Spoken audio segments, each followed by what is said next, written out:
জানা গেছে নূরপুর গ্রাম পঞ্চায়েতে মোট আসন ২৬। এর মধ্যে ১৬ জন পঞ্চায়েত সদস্য মিলে তৃণমূলের প্রধান মুকুন্দ সরকারের বিরুদ্ধে সম্প্রতি অনাস্থা আনেন।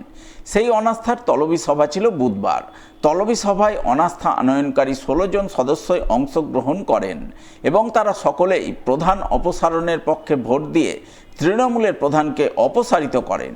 উল্লেখ্য, এদিন যে ১৬ জন পঞ্চায়েত সদস্য প্রধান অপসারণের পক্ষে ভোট দেন তাদের মধ্যে তৃণমূলের ৬ জন, সিপিআইএমের ৬ জন, বিজেপির ৩ জন এবং একজন নির্দল সদস্য রয়েছেন। তারা সকলে মিলেই আগের প্রধানের বিরুদ্ধে দুর্নীতির অভিযোগ তুলে তার বিরুদ্ধে অনাস্থা আনেন এবং বুধবার সেই অনাস্থা পাস করে প্রধানকে অপসারণ করেন। এদিন প্রধান অপসারণের অনাস্থা সভাকে ঘিরে নূরপুর গ্রাম পঞ্চায়েত অফিসে বিশাল পুলিশ বাহিনীর উপস্থিতি নজরে আসে।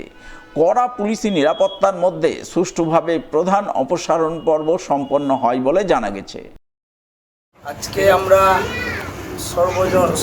মোট সদস্য সংখ্যা হচ্ছে ১৬ জন এবং আমাদের নেতৃত্ব হচ্ছেন অরূপ দাস, আমাদের বয়োজ্যেষ্ঠ নেতা, এবং সুকিত এক্স প্রধান।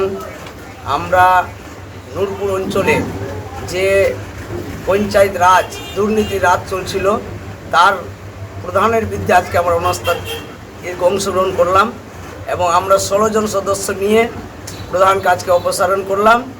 আমাদের আগের যে লক্ষ্য আছে সেটা নূরপুর অঞ্চল যে আজ ৫০ বছর যে লুট রাজ চলছে তার দুর্নীতির বিরুদ্ধে আমরা সুন্দর পরিবেশ এবং সুন্দর পঞ্চায়েত গঠন করে নূরপুরের সমস্ত জনসাধারণের জন্য কাজ যাতে হয় এবং আমার নূরপুরবাসী যাতে উন্নয়ন পায়, আমরা উন্নয়নের লক্ষ্যে আজকে দুর্নীতি মুক্ত পঞ্চায়েত করতে চলেছি। আগামী দিনে আমাদের এই যে ১৬ জনের পরিবার, তাতে যে অরূপ কাকু নেতৃত্ব দিচ্ছেন, আমাদের এক্স প্রধান শেখ সুকিত আমার ভাইয়ের মতো, তারা নেতৃত্ব দিচ্ছে আমাদেরকে সুন্দর এবং সুষ্ঠুভাবে নূরপুর পঞ্চায়েত চালাবার জন্য আমাদেরকে এগিয়েছেন। তার জন্য আজকে আমরা প্রধানের বিরুদ্ধে অনাস্থায় আজকে আমরা জয়ী হয়েছি। আগামী দিন আমাদের উপপ্রধান অনাস্থা আছে।